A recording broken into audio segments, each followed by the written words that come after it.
रो रही थी, खाना बना रही थी।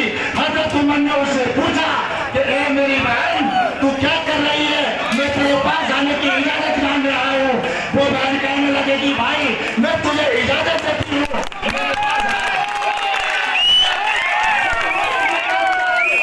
उस औरत के पास गए और देखा उस हंडिया में कुछ आटा, कुछ पानी उबल रहा था।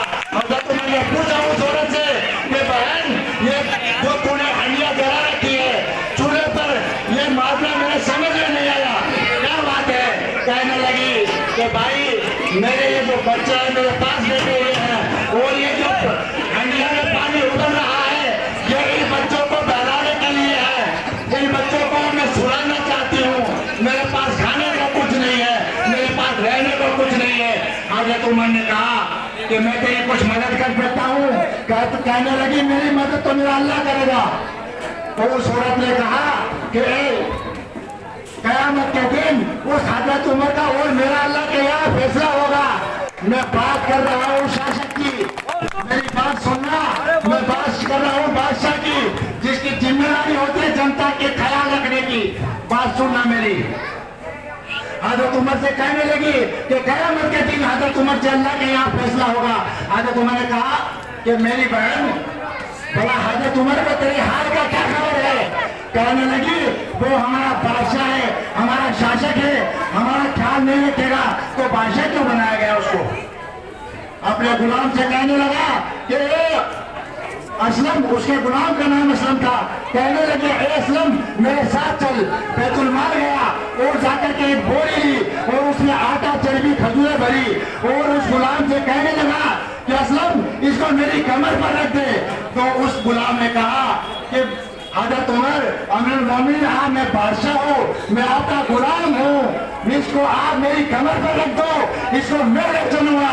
हजरत उमर कहा नहीं, इसको मेरी कमर पर रख। तो फिर उस गुलाम ने कहा, बार बार इशारा किया कि आप इसको मेरी कमर पर रख दे, मैं आपका गुलाम हूँ, मैं ले चलूं। हजरत उमर ने उसको एक जुमला कहा, क्या कयामत के दिन मेरे बोझ को भी तू ही उठाएगा? उसको कहने लगे कि नहीं, इसको तो आप ही उठाओगे। उस बोरी को, चर्बी, आटे, खजूर की बोरी को अपनी कमर पर रखकर जल्दी से चले और कहने लगे ए असलम अपने गुलाम से कि असलम जल्दी चल, कहीं वो औरत और उसके बच्चे भूख से सो गए तो कयामत के दिन हजरत उमर का और उस औरत का फैसला अल्लाह के यहाँ होगा।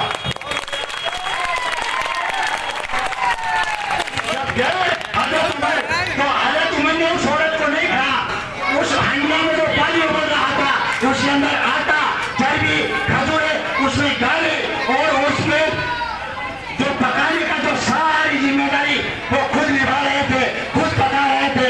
उसमें से धुआं निकल रहा था, सांसें फूल गई थी, चेहरा लाल हो गया था। मैं आप लोगों को बता रहा हूँ ये बादशाह की सीरत है, ये बादशाह की सीरत है। हजरत उमर को बादशाह थे उस वक्त में, लेकिन क्या कर रहे हैं? खाना खुद बना रहे हैं। और थोड़ी देर में हलीला का तैयार हो गया, हलीला का तैयार हो गया और उन बच्चों को खुद खिलाया और उनको पिलाया। फिर उस औरत ने क्या कहा कि भाई तू कौन है, हम तुझे जानते नहीं। उस औरत से कहने लगी कि ए भाई, अगर कयामत के दिन उमर की जगह भाई हमारी उमर की जगह तू ही हमारा बादशाह हो जाता। तो उसने कहा कि बादशाह मैं ही हूँ। मैं आप लोगों को बता रहा हूँ कि बादशाह की और शासक की जिम्मेदारी होती है जनता को संभालने की, उनका ख्याल रखने की, उनको गुजर करने की नहीं होती है, उनको गुलाम बनाने की नहीं होती है। आज के ये सिक्के के